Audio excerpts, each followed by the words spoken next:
ტენდერი შეწყდა მინისტრის მოადგილის იღუდუშაურის უკანონო დავალებით. მან ბოროტად გამოიყენა სამსახურებრივი უფლებამოსილება სხვა კომპანიისთვის უპირატესობის მინიჭების მიზნით.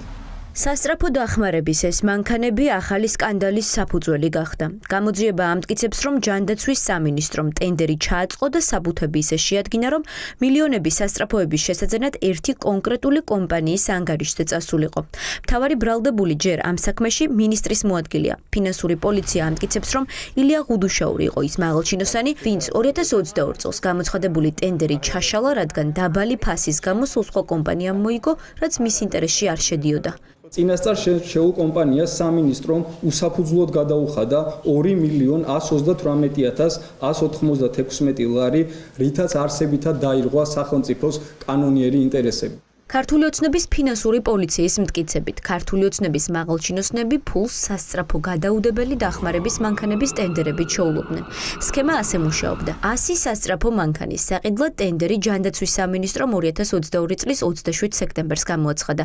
კონკურსში მონაწილეობა 3 კომპანიამ მიიღო, საიდანაც გაიმარჯვა Strada Motorsმა, რომელმაც მანქანების ჩამოყვანის სანაცვლოდ ყველაზე ნაკლები 8 მილიონი მოითხოვა.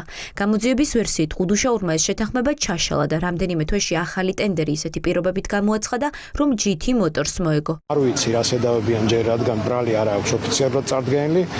შესაბამისად, საქმის მასალებიც არ გადმოუციათ ჩემთვის და ამიტომ ვერაფერს გეტყვით დეტალურად თუ რა შედავები ან არა მტკიცებულებებია მის საწინააღმდეგოდ.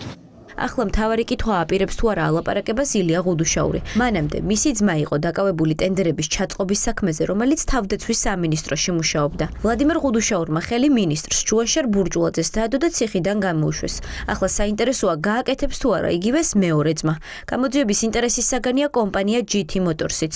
გვიანობამდე კითხავდნენ მის დირექტორს. ტენდერებში ჩვენი მონაწილეობის ჭრილში დაგვისვეს შეკითხვები, რა მანქანები მივეცით, ვის რაზე ქონდა პრეტენზია, დღეს რა ხდება, რომელ წელს იყო და აი ასე შემდეგ. აზარაშვილთან დაკავშირებით ხომ არ დასმულა კითხვა? არა. ის იყო აზარაშვილთან დაკავშირებით ერთი კითხვაც არ დაუსვამს, დანარჩენი ჯანდაცვის სამინისტროს წარმომადგენლებთან კომუნიკაციის ნაწილში კითხვები დაისვა. პასუხისგებაში მიცემულ პირებზე არის საუბარი? აი ნებისმიერ პირთან, ეხა იქიდან ჩვენ წერდით ასე თქვა ჯანდაცვის სამინისტროს GT გრუპის სახელით და აქედან გამომდინარე ხარ ვინ პირები ეცნობოდნენ და იღებდნენ გადაწყვეტილებებს, ასეთ დეტალებში ჩვენ ნაწილში გამოძიება უკვე აღარ წასულა. კომპანიის ხელმძღვანელი, რომელიც დაკავებულ ღუდუშაურთან სავარაუდოდ უკანონო გარიგებაში შევიდა, დაკითხვის შემდეგ გამოუშვეს. ბიზნესმენი ამტკიცებს, რომ ჯანდაცვის სამინისტროსთან შეთანხმებით თავად დაზარალდა. უწყებამ არ მიიღო სასწრაფო მანქანების ნაწილი, რითიც 5 მილიონ ევროზე მეტი იზარალა. დოკუმენტები ამოღებული აქვს, ანუ ესაა ერთ-ერთი ტენდერი, რომელიც ჯანდაცვის სამინისტროს მიმოწოდეთ ჩვენ მანქანები, ნაწილი მიიღეს, ნაწილი არ მიიღეს. რაზეც სამოქალაქო დავა გვაქვს, უკვე დიდი ხანია ჩვენ ჯანდაცვის სამინისტროსთან. 100 მანქანა იყო ჯამურად თუ რაც დაიწუნეს და? არა, ჯამურად. მიზეზი განმარტებული რა იყო მათი მხრიდან? არ მოწონდათ ყოველ შემთხვევაში და ზუსტად მაგაშია ჩვენი ურთიერთ შეუთანხმებლობა. ასე ვთქვათ, გამოიძიებს გამოძიებაც და ასევე სასამართლოც. ამ ისტორიას კიდევ უფრო სკანდალურს ფულის წარმომავლობა ხდის. საქართველოს სასწრაფო მანქანების შესაძენად ცეცხლი ევროპის საინვესტიციო ბანკიდან აიღო. ეს ფული კი ხალხმა უნდა გადაიხადოს. ახლა ირკვევა, რომ ამ ფულს იპარავდნენ ისეთი დარგებიდან, რომელიც ადამიანის სიცოცხლეზეა პასუხისმგებელი. თანხა, რომელსაც ედავებიან აი ამ ტენდერის მეშვეობით, ეს არის 10 მილიონი ევრო. ეს არის ევროპის ინვესტიციის ბანკის მიერ გრანტად მოცემული ფული ჩვენი ქვეყნისთვის. ანუ გამოვიდა, რომ აი ეს ევროპა და ევროპის სტრუქტურები, რომელსაც დღედაღამე ლანძღავენ, მაქედან ნაჩუქარი ფული მოიპარა ღარიბაშვილმა, ივანიშვილმა და აზარაშვილმა ამ შემთხვევაში და არის შეიძინეს ის ავტომობილები, რაც იყო საკიდელი. ანუ მრავალშრიანი კორუფციული გზა არის. კომპანია GT ჯგუფი, რომელთან გარიგების გამოც ჯანდაცვის მინისტრის მოადგილე დააკავეს, ქვეყანაში ერთ-ერთი უმსხვილესი ავტოიმპორტიორია. მან მიაწოდა თბილისის მერიას 10 მილიონი ლარის ავტობუსები და სპეცტექნიკა. ვინც ავტობუსების საეჭვო ტენდერებს სწავლობდა, ფიქრობს, რომ თუ კომპანია ტენდერებს ჩაწყობით იგებდა, შესაძლებელია თბილისის მერიის შესყიდვებიც.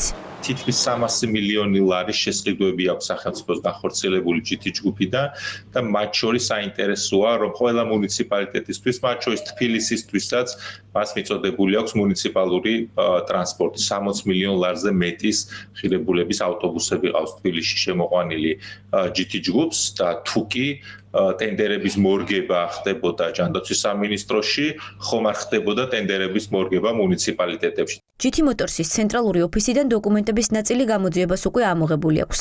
კომპანიის გენერალური დირექტორი ამტკიცებს, რომ კალაძესთან მის კავშირებზე კითხვა ფინანსურ პოლიციაში არ დაუსვამთ და ჩხრეკის დროს ოფისიდან არც თბილისის მერიასთან გაფორმებული ხელშეკრულებები წაუღიათ. ახლა მთავარი კითხვაა მივა თუ არა კვალი ჯანდაცვის ყოფილ მინისტრამდე, რომელიც ჯერ დუმს. თბილისი ჰილსის ტერიტორიაზე პარკინგზე